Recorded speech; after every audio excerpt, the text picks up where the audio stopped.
नमस्कार, मैं कुसुमलता, हिंदी अध्यापिका। आज हम कक्षा 7वीं में दूसरा पाठ दादी माँ पढ़ेंगे। दादी माँ के जो लेखक हैं शिव कुमार जी, इन्होंने इसमें एक दादी के संस्मरण कथा की है। अपनी दादी माँ के बारे में हमें बताया है इस पाठ में कि वो बचपन में अपनी दादी उनकी किस तरह देखभाल करती थी, उन्हें कितना प्यार करती थी, वो भी दादी जी को बहुत प्यार करते थे। तो उन्होंने अपनी याद में से कुछ हिस्सा यहाँ दिया है। पाठ इस तरह है। कमजोरी ही है अपनी, पर सच तो यह है कि जरा सी कठिनाई पड़ते, बीसों गर्मी, बरसात और वसंत देखने के बाद भी मेरा मन सदा नहीं तो प्राय अनमना सा हो जाता है। लेखक कहता है कि ये मेरी कमज़ोरी ही है कि मैं थोड़ी सी कठिनाई आने पर भी घबरा जाता हूँ, उदास हो जाता हूँ कि मैं बीसों गर्मी भी इतने साल बीत गए लेकिन मेरी आदत है कि मैं उदास हो जाता हूँ। मेरे शुभ चिंतक मित्र मुँह पर मुझे प्रसन्न करने के लिए आने वाली छुट्टियों की सूचना देते हैं और पीठ पीछे मुझे कमज़ोर और जरा सी प्रतिकूलता से घबराने वाला कहकर मेरा मजाक उड़ाते हैं। लेखक जानता है कि जो उसके शुभ चिंतक मित्र हैं मुंह पर तो उसे प्रसन्न करने के लिए छुट्टियों की सूचना देते हैं, परंतु पीठ पीछे उसका मजाक उड़ाते हैं कि थोड़ी सी प्रतिकूलता से घबरा जाता है। लेकिन लेखक सोचता है, मैं सोचता हूँ, अच्छा अब कभी उन बातों को ना सोचूंगा। ठीक है, जाने दो, सोचने से होता ही क्या है। पर बरबस मेरी आंखों के सामने शीर्द की शीत किरणों के समान स्वच्छ शीतल किसी की धुंधली छाया नाच उठती है। लेखक बचपन की जो याद कर रहा है उसमें लेखक को लगता है कि जो लोग मजाक उड़ाते थे तो उसके बारे में सोचने का कोई लाभ नहीं, लेकिन फिर भी उसकी आंखों के सामने एक सर्द होता है, सर्दी की जैसे किरणें, मीठी मीठी ठंडी ठंडी किरणें होती हैं कि ज़्यादा धूप तेज़ नहीं होती। उस सर्दी में हमें जो धूप अच्छी लगती है, शीत किरण यानी ठंडी किरणें जो हमें अच्छी लगती हैं, वो उनके समान जो स्वच्छ और शीतल धुंधली छाया उसके सामने आ जाती है। वो धुंधली छाया उसकी दादी की है। मुझे लगता है जैसे क्वार के दिन आ गए हों। देसी महीने में क्वार का महीना है जिसको अश्वन का महीना कहा जाता है, सितंबर में आता है। मेरे गांव के चारों ओर पानी ही पानी हिलोरे ले रहा है। दूर से के सिवान से बहकर आए हुए मोथा और साई की अधगली घासें, घ्योर और बन प्याज की जड़ें और नाना प्रकार की बरसाती घासों के बीज सूरज की गर्मी में खोलते हुए पानी में सड़कर एक विचित्र गंध छोड़ रहे हैं। लेखक कहता है कि जब सितंबर के मास में उसके गांव में पानी बहता था बारिश के दिनों में, तो दूर से जो कुछ वन प्याज आदि की जड़ें थी, मेथा सोई की जो वनस्पति थी, वो पानी के साथ बह जाती थी, तो वो सूरज की गर्मी से पानी सड़ जाता और एक अजीब सी गंध छोड़ रहा था। रास्तों में कीचड़ सूख गया है और गांव के लड़के किनारों पर झाग भरे जलाशयों के धमाकों से कूद रहे हैं कि रास्तों का कीचड़ तो सूख गया है, लेकिन जो साइड में पानी इकट्ठा हो गया, जलाशय बन गए हैं, वहाँ बच्चे झाग भरे पानी में कूदते थे। अपने अपने मौसम की अपनी अपनी बात होती है। लेखक उस समय को याद करता है कि उस मौसम की अलग ही बात होती है। आषाढ़ में आम जामुन ना मिले चिंता नहीं। लेखक कहता है कि जैसे आषाढ़ के महीने में, गर्मी के महीने में आम और जामुन का मौसम होता है, तो उसे आम जामुन ना मिले तो कोई चिंता नहीं। अगहन में चूड़ा और गुड़ ना मिले, मार्गशीर्ष के मास में चूड़ा गुड़ का मौसम होता है, भी वो भी ना मिले तो कोई दुख नहीं होता। चैत के दिनों में लाई के गुड़ की पट्टी ना मिले, जो गुड़ से कुछ ठंडाई आदि बनाते हैं, पट्टी बनाते हैं, वो भी चैत के महीने में गर्मी में ना मिले तो कुछ दुख नहीं। पर क्वार के दिनों में इस गंधपूर्ण झाग भरे जल में कूदना ना हो तो बहुत बुरा मालूम होता है।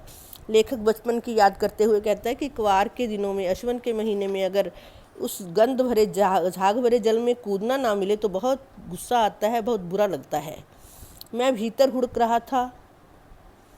1-2 ही दिन तो कूद सका था, नहा धोकर बीमार हो गया।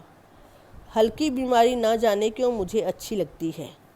थोड़ा थोड़ा ज्वर हो, सर में साधारण दर्द और खाने के लिए दिन भर नींबू और साबू। लेकिन इस बार ऐसी चीज़ नहीं थी। ज्वर जो चढ़ा तो चढ़ता ही गया, रजाई पर रजाई, और उतरा रात 12 बजे के बाद। लेखक जो है वो कहता है कि वो उस झाग भरे पानी में 2 दिन कूदा था, लेकिन बीमार पड़ गया। बीमार होने के कारण वो फिर उसमें नहीं कूद सका, इसका उसे दुख था। उसे जब थोड़ा थोड़ा ज्वर होता तो उसे सर में साधारण दर्द होता तो खाने के लिए उसे नींबू और साबू दिया जाता, तो वो उसमें उसको खुशी मिलती थी। लेकिन उसको ज्वर ऐसा चढ़ा उस समय तो जो उतरने का नाम ही नहीं ले रहा था। बहुत ठंड लग रही थी, रजाइयाँ पहन रहा था, और उतरा जब तो बहुत समय के बाद, रात के 12 बजे के बाद उतरा। दिन में मैं चादर लपेटे सोया था। दादी माँ आई, शायद नहा कर आई थी उसी झाग भरे जल में। लेखक बुखार से जब सो रहा था तो दादी माँ आई, और शायद दादी माँ उसी झाग भरे जल में नहाकर आई थी। उसे लग रहा था पतले दुबले स्नेह सने शरीर पर सफ़ेद किनारीदार धोती। इसमें दादी का व्यक्तित्व दिखाया गया है कि वो पतली दुबली थी लेकिन स्नेह से भरी हुई थी। उन्होंने सफ़ेद किनारीदार धोती पहनी हुई थी। मन से सफ़ेद सन की समान उसके सफ़ेद बाल थे, जो सिर से सधै टपके हुए जल की शीतलता। उसके सिर से जैसे जल की शीतलता टपक रही थी। आते ही उन्होंने सर पेट छुए। जब दादी आई तो उन्होंने लेखक को छू कर देखा। उसका सिर, पेट आदि आंचल की गांठ खोल किसी अदृश्य शक्तिधारी के चबूतरे की मिट्टी मुंह में डाली, माथे पर लगाई। दादी उसके लिए जो शक्तिधारी चबूतरे से एक विभूति लेकर आई थी, जो उसके मुंह में डाली, माथे पर लगाई। उसकी जैसे मन्नत मानते हैं कि ठीक हो जाए जल्दी। दिन रात चारपाई के पास बैठी रहती, कभी पंखा जलती, कभी जलते हुए हाथ पैर कपड़े से सहलाती, सर पर दालचीनी का लेप करती और 20 बार छू छू कर ज्वर का अनुमान करती। लेखक की जो दादी थी बहुत उसका ध्यान रखती थी।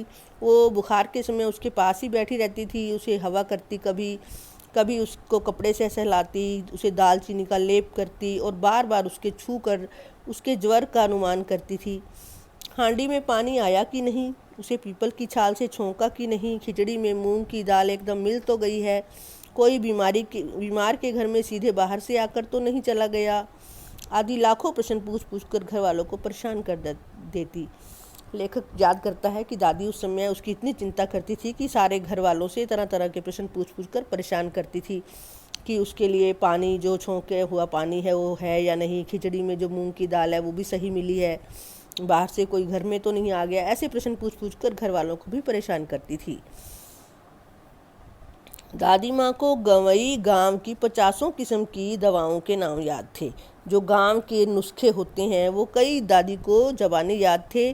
गांव में कोई बीमार होता उसके पास पहुंचती और वहाँ भी वही काम, हाथ छूना, माथा छूना, पेट छूना, फिर भूत से लेकर मलेरिया, सरसाम, निमोनिया तक का अनुमान विश्वास के साथ सुनाती। इस प्रसंग से पता चलता है कि जो लेखक की दादी है वो परिवार की ही चिंता नहीं करती बल्कि गांव में भी सबकी चिंता करती है।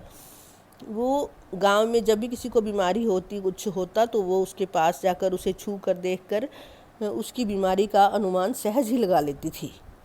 महामारी विषूचिका के दिनों में रोज़ सवेरे उठकर स्नान के बाद लवंग और गुड़ मिश्रित जलधार, विषूचिका होता है हैजा महामारी जब हुई थी तो उन दिनों में लेखक कहता है कि वो सुबह उठते ही स्नान के बाद लौंग गुड़ का जलधार बनाती, जो सारे घर में छिड़कती, गूगल धूप आदि करती।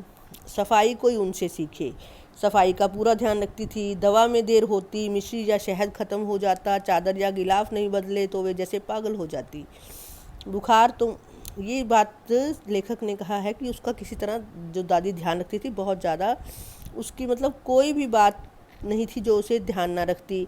उसकी दवा, मिश्री, शहद आदि ख़त्म हो जाए, चादर गिलाफ वगैरह बदले जाए, ये पूरी चिंता करती थी। लेखक अब समय और पिछले समय में याद करता हुआ कहता है कि बुखार तो मुझे अब भी आता है, कि अब लेखक बड़ा हो चुका है तो बुखार उसे आता है। नौकर पानी दे जाता है, मैस महाराज अपने मन से पकाकर खिचड़ी या साबू, कि अब भी लेखक को जब बुखार आता है तो नौकर आदि उसका ध्यान रखते हैं, उसे पानी आदि देते हैं, रसोइया उसके लिए खिचड़ी आदि बनाता है, डॉक्टर साहब आकर नाड़ी देख जाते हैं। इस तरह उनका ध्यान रखा जाता है। और कुनैन मिक्सचर की शीशी को तिताई के डर से बुखार भाग भी जाता है, यानी कुनैन आदि का जो दवा दी जाती थी उससे बुखार ख़त्म हो जाता है। पर ना जाने क्यों ऐसे बुखार को बुलाने का जी नहीं आता। जैसे बचपन में तो लेखक कहता था कि मुझे ऐसा बुखार आनंद देता था जिसमें थोड़ा थोड़ा बुखार होता, सर दर्द होता, लेकिन अब कहता है कि अब ऐसे बुखार को बुलाने की ज़रूरत नहीं, अच्छा नहीं लगता मुझे। अगला जो है, इसमें लेखक ने दादी माँ के स्वभाव के बारे में बताया है कि दादी माँ हर काम में अपना हाथ रखती थी, कि हर काम की व्यवस्था वही कर रही है, और वह लोगों के साथ, जो बाहर के लोग थे, गांव के लोग, उनसे भी कैसा व्यवहार करती है। किशन भैया की शादी ठीक हुई, दादी माँ के उत्साह आनंद का क्या कहना। जो लेखक के बड़े भाई किशन हैं, उनकी जब शादी हो रही थी तो दादी माँ ने के मन में बहुत उत्साह और खुशी थी।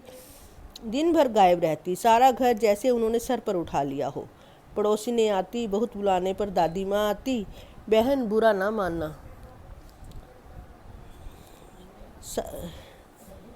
कार प्रोजन का घर ठहरा, एक काम अपने हाथ से ना करूं तो होने वाला नहीं। जो दादी थी वो ऐसा उसने लगता कि अगर जो कोई भी काम नहीं करेगी तो कोई काम नहीं होना। कार प्रोजन का अर्थ है कि घर में कार्यक्रम है। जानने को तो जो सभी जानते हैं कि दादी माँ कुछ नहीं करती, पर किसी काम में उनकी अनुपस्थिति वस्तुतः विलंब का कारण बन जाती। असल में तो वो कुछ नहीं करती थी, लेकिन ऊपर से सभी काम करती थी। अगर वो उपस्थित ना होती तो काम में देरी हो जाती। उन्हीं दिनों की बात है कि एक दिन दोपहर को मैं लौटा, बाहरी निकसार में दादी माँ किसी पर बिगड़ रही थी। देखा, पास के कोने में दुबकी रामी की चाची खड़ी है। इस प्रसंग में लेखक बताना चाहता है कि अगर दादी बाहर वाले हैं जो उनको पैसा उधार देती थी, अगर कोई पैसा वापस समय पर नहीं देता था तो उसे डांट डपट भी देती थी। तो इसने लेखक ने देखा कि बाहर वाली जगह पर दादी माँ किसी पर बिगड़ रही है और उसके पास ही दुबकी हुई रामी की चाची यानी पड़ोसी औरत खड़ी हुई है। लेखक उन्हें देख रहा था, मतलब दादी माँ का जो स्वभाव है उसके बारे में यहाँ वर्णन है। इससे आगे का भाग हम आगे पढ़ेंगे। धन्यवाद।